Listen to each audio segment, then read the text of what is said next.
Assalamualaikum warahmatullahi wabarakatuh. Sebelumnya perkenalkan saya Fidayu Pratama dengan NIM B1B1222059, mahasiswa Prodi Ilmu Pemerintahan Fakultas Hukum Universitas Jambi angkatan 22. Baik, di sini saya akan menjelaskan sedikit materi tentang penetapan harga barang publik. Di mana terdapat 4 submateri yang akan saya bahas, yaitu materi yang pertama yaitu penentuan harga barang-barang publik. Salah satu kewajiban aparatur negara yang juga mengikuti kewajiban negara dalam menyelenggarakan tugas negara seperti yang diamanatkan dalam Undang-Undang Dasar 1945 terkait GBHN dan Undang-Undang APBN adalah memberikan pelayanan kepada masyarakat dalam bentuk penyediaan barang dan jasa secara prima. Penetapan harga barang publik merupakan kewajiban aparatur negara atau pemerintah dalam memberikan pelayanan kepada masyarakat dalam bentuk penyediaan barang dan jasa secara prima. Barang publik adalah barang kebutuhan masyarakat yang manfaatnya dapat dinikmati oleh seluruh masyarakat bersama-sama, seperti jasa polisi, perlindungan, dan sebagainya. Berikut adalah beberapa pertimbangan dalam penetapan harga barang publik, yaitu yang pertama adanya barang swasta dan barang umum. Yang kedua, efisiensi ekonomi. Yang ketiga, biaya angkutan. Dalam penetapan harga barang publik, perusahaan mengikuti prosedur 6 tahap penetapan harga, yaitu memiliki tujuan penetapan harga, menentukan permintaan, menentukan biaya, menganalisis biaya, menentukan harga akhir, dan menetapkan harga diskon dan diskon khusus. Penilaian kebijakan adalah menghasilkan pengetahuan yang relevan dengan kebijakan tentang ketidaksesuaian antara kebijakan yang diharapkan dengan yang benar-benar dihasilkan. Adapun alasan pembebanan tarif pada barang publik, yaitu yang pertama, adanya barang privat dan barang publik, yang kedua, efisiensi ekonomi, dan yang ketiga, prinsip keuntungan. Biaya perizinan atau lisensi atau relatif kecil umumnya berupa biaya administrasi dan pengawasan yang didasarkan pada kategori perizinan yang dilakukan dan ada tidaknya keuntungan yang diperoleh pemegang izin atau lisensi yang dimiliki. Materi yang kedua yaitu kebijakan harga hasil pertanian. Kebijakan harga hasil pertanian merupakan salah satu kebijakan yang secara langsung dapat mempengaruhi kesejahteraan petani.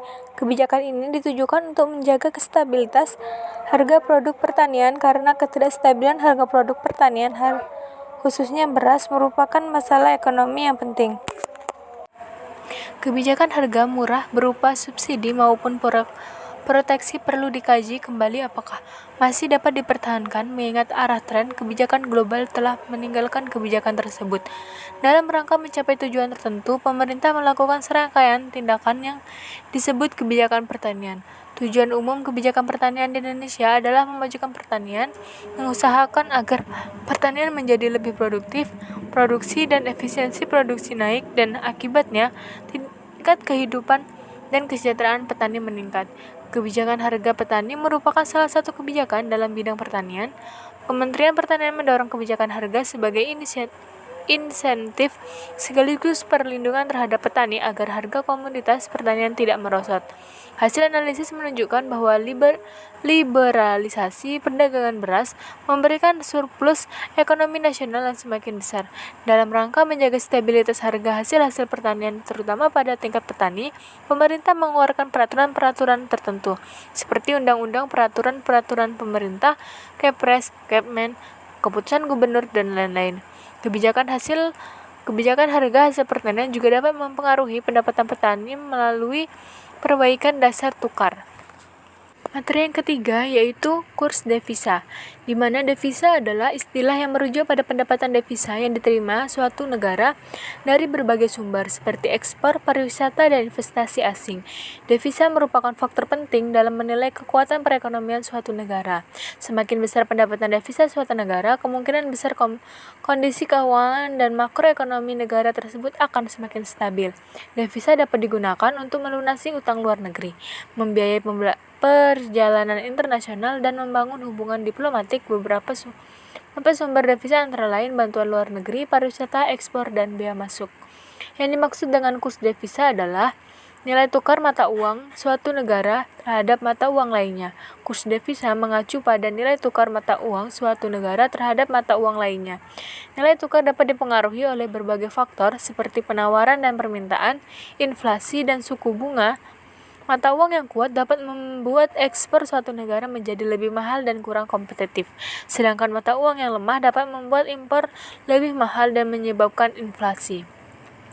Nilai tukar mata uang ditentukan oleh beberapa faktor antara lain yang pertama inflasi, yang kedua suku bunga, yang ketiga utang publik, yang keempat stabilitas politik, yang kelima kinerja ekonomi, yang keenam spekulasi, yang ketujuh kekuatan relatif mata uang lain, yang kedelapan defisit transaksi berjalan, dan yang kesembilan intervensi pemerintahan.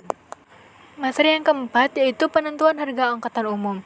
Penentuan harga angkutan umum meliputi beberapa faktor, seperti biaya operasional kendaraan atau BOK, kemampuan dan kemauan daya beli pengguna, jarak tempuh, dan lainnya. Penentuan tarif angkutan umum harusnya mempertimbangkan kepentingan penumpang sebagai konsumen dan pengusaha atau operator angkutan umum. Beberapa hal yang harus diperhatikan dalam penentuan tarif angkutan umum antara lain, yang pertama biaya operasional kendaraan, di mana biaya operasional kendaraan ini meliputi biaya tetap dan biaya variabel seperti biaya bahan bakar, biaya perawatan, biaya suku cadang, biaya pengemudi, dan biaya lainnya. Penentuan tarif angkutan umum dapat dilakukan dengan menghitung biaya operasional kendaraan dan menambah margin keuntungan yang wajar. Yang kedua, kemampuan tupai atau ATP dan willingness tupai atau WTP. Kemampuan dan kemauan daya beli pengguna angkutan umum perlu diperhatikan dalam menentukan tarif angkutan umum. ATP mengacu pada kemampuan daya beli pengguna, sedangkan WTP mengacu pada kemauan pengguna untuk membayar tarif yang ditetapkan. Penentuan tarif angkutan umum harus mempertimbangkan kemampuan dan kemauan daya beli pengguna agar tarif yang ditetapkan dapat diterima oleh pengguna angkutan umum. Yang ketiga, jarak tempuh. Jarak tempuh juga menjadi faktor yang mempengaruhi penentuan tarif angkutan umum. Tarif angkutan umum biasanya ditetapkan berdasarkan jarak tempuh yang diperoleh oleh kendaraan. Yang keempat, faktor lainnya. Faktor lainnya ini yang perlu diperhatikan dalam penentuan tarif angkutan umum antara lain bahan bakar, harga suku cadang, harga kendaraan, jumlah kendaraan, dan faktor-faktor lain yang mempengaruhi biaya operasional kendaraan. Dalam penentuan tarif angkutan umum, pemerintah juga memiliki peran penting dalam menetapkan tarif yang wajar dan dapat diterima oleh pengguna angkutan umum. Penetapan tarif angkutan umum harus mempertimbangkan kepentingan pengusaha atau operator angkutan umum dan kepentingan pengguna angkutan umum. Adapun kesimpulan dari materi yang saya jelaskan yaitu penetapan harga pada barang publik bertujuan untuk mengganti biaya penyediaan barang tersebut. Penentuan harga barang publik tidak dilaksanakan melalui mekanisme pasar. Penentuan harga barang publik dilakukan oleh pemerintah dengan tujuan meningkatkan baik efisiensi, alokasi sumber daya maupun keadilan dalam distribusi pendapatan. Penentuan harga barang publik harus mempertimbangkan tujuan awal penyediaan barang publik, yaitu mencapai kesejahteraan masyarakat. Penetapan harga pada barang publik dapat dilakukan dengan beberapa cara seperti penetapan harga diskriminasi dan penetapan harga bauran produk. Sekian materi yang dapat saya sampaikan, kurang lebihnya saya mohon maaf. Saya akhiri, wabillahi taufiq wal hidayah. Wassalamualaikum warahmatullahi wabarakatuh.